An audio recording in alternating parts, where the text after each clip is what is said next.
There's a lot of testing that goes into the decision to issue an advisory at Presque State Park. But when you see those yellow flags flying at the beach, it's something you may not want to ignore. It means a swimming advisory has been issued and that extensive testing is done to determine that advisory.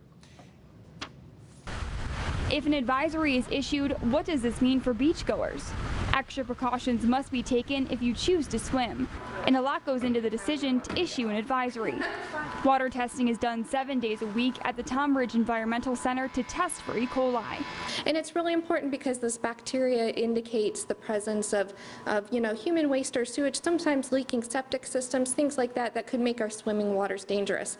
So by monitoring this 7 days a week, we really know, that our beaches are very, very healthy. If the E. coli levels reach 235 per 100 milliliters of water, an advisory will then be made for swimming on that beach. We're one of the only beaches in the Great Lakes that issues what's called a precautionary advisory, and if all this information comes back and says, it might be a bad E. coli day, then we give that to our beach managers and they make a very informed decision, and if they feel that there is a risk, they will do what's called a precautionary advisory. Park officials say that they typically see rises in E. coli levels after a storm or heavy amounts of rain.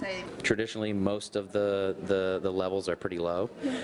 After rain events and big storm events, usually we're looking real early in the morning to see what had happened overnight and getting the samples in early. The two real bad ones are from Garrison.